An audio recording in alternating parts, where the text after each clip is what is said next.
Today, we're going to trace the absolutely brutal arc of the war on the Eastern Front. We're talking about a 4-year conflict that kicks off with the biggest invasion in history and ends with the total obliteration of the regime that started it all. But you know what? Our story is actually going to start at the end. The scene is Berlin, April 1945. The capital of Nazi Germany's Third Reich is pretty much just a smoldering ruin. It's surrounded, it's on the verge of collapse, and the very last desperate battle is about to kick off. We actually know the exact moment the final phase began. It was 8:30 in the morning on April 22nd, and a Soviet war correspondent wrote down that exact command as it was given to the artillery. And with those words, shells just started raining down on the city center. Okay, so let's really dig into this. The scene in Berlin is just one of complete and utter devastation. But only 4 years before this, the situation was the total opposite. To really get how we ended up here, we have to go all the way back to the beginning. So let's rewind the clock. It's June 1941.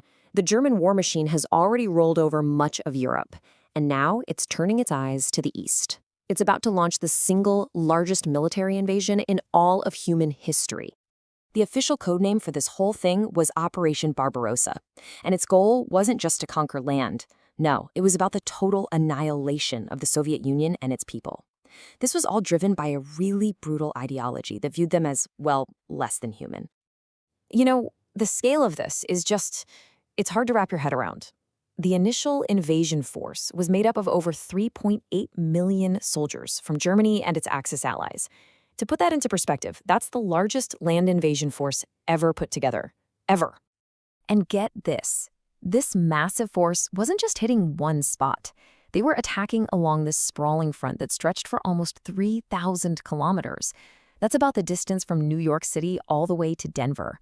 Just an immense wall of men and machines moving east.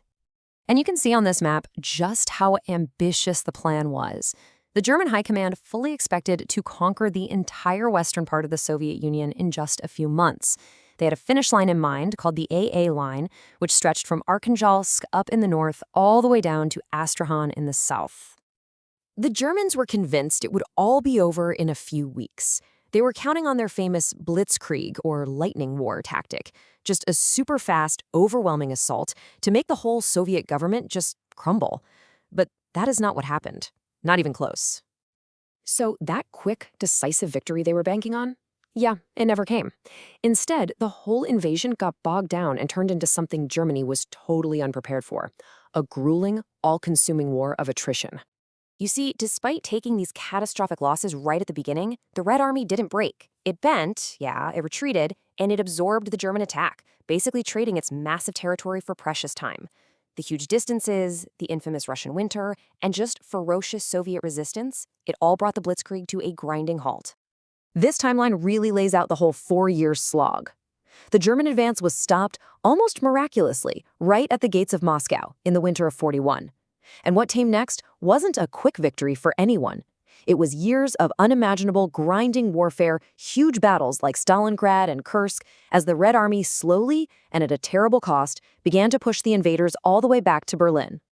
And that brings us right back to where we started, April 1945. The war has come full circle.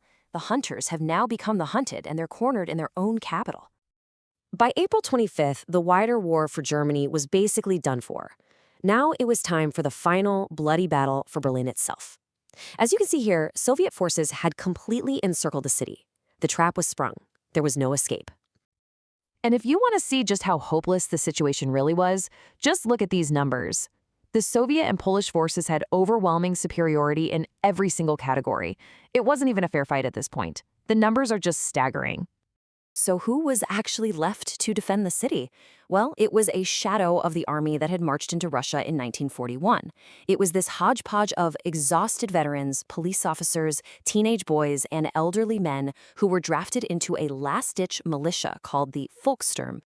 The fight for the city itself was just this methodical, brutal process. First, the encirclement. Then, the Soviet armies just pushed, block by block, towards the city center.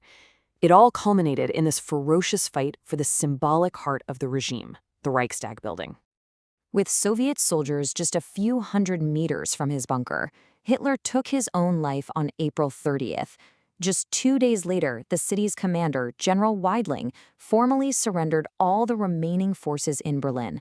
The battle was over. But you have to ask, what was the price of this victory? The final 2 weeks of this war were some of the bloodiest of the entire conflict, and the human cost is just staggering. In the Berlin operation alone, the attacking Soviet and Polish forces suffered incredible losses. Over 81,000 soldiers were killed or went missing. Think about that. That's in just a few weeks of fighting.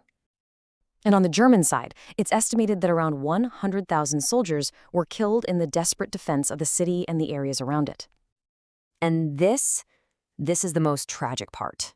An estimated 125,000 civilians were killed during the operation. They were just caught in the crossfire of this final apocalyptic battle for the Nazi regime. It was just this apocalyptic ending to the war on the Eastern Front, a conflict that was defined from its very first day to its very last by its incredible scale, its brutality, and its unbelievable human cost. You know, when you look back at this whole arc from the fields of Ukraine in 1941 all the way to the rubble of Berlin in 1945, the numbers of the dead, they're almost too big to really grasp. And it leaves us with this one haunting question. What, really, is the true cost of total war?